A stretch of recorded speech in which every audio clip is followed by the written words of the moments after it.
Bonjour à tous, j'espère que vous allez bien en cette période de confinement quand même un peu particulière, qu'on se le dise.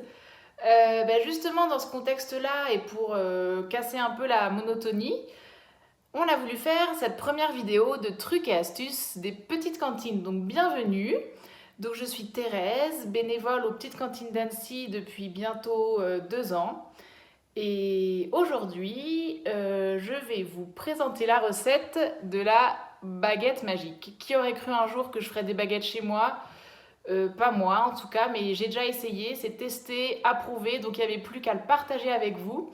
Je vous rassure, pas besoin de compétences particulières, ni d'avoir été boulanger dans une autre vie, ni d'avoir des talents particuliers, bien que le confinement permet de dévoiler un peu ses talents, mais voilà, il faut juste quelques ingrédients de base et quelques consignes que je vais vous dire tout de suite. La recette de baguette magique, c'est qu'il n'y a pas besoin de beaucoup d'ingrédients, donc il vous suffira d'avoir de la levure sèche de boulangerie déshydratée, donc il en faudra 8 grammes. Il vous faudra 375 grammes de farine, 6 grammes de sel et 300 ml d'eau tiède. Voilà, donc il n'y a pas besoin d'avoir grand chose sous la main.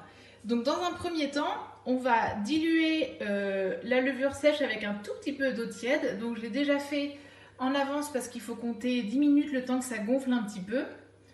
Et ensuite, on rajoute tout le reste de l'eau tiède. Voilà, donc on pouvait simplement utiliser une maryse pour délayer la levure et l'eau. Voilà, on y ajoute tout le sel. Hop.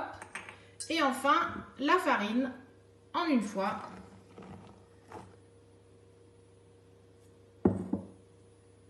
Et on mélange. Donc une fois que tout est bien mélangé comme ceci, vous avez une belle boule. Il va suffire de couvrir avec un torchon.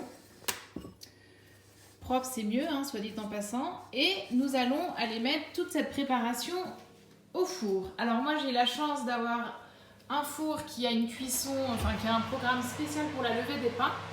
Mais sinon, l'idée, c'est de mettre dans un four éteint, hop, avec un récipient rempli d'eau chaude à côté pour que ça fasse étuve. Et là, on va laisser monter la pâte pendant 1h30 environ. Ça y est, j'ai pu sortir la pâte du four, elle avait bien doublé de volume et j'ai déjà façonné les baguettes pour gagner du temps. Donc là, j'ai pu en faire 2.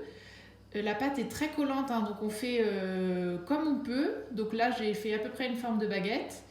Et maintenant, on va pouvoir mettre au four à 240 degrés.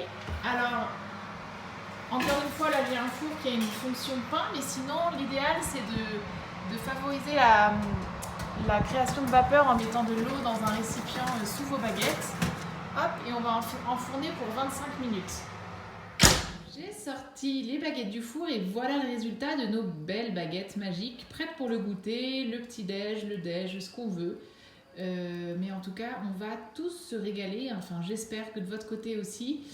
Et à très bientôt pour de prochains trucs et astuces des petites cantines d'Annecy.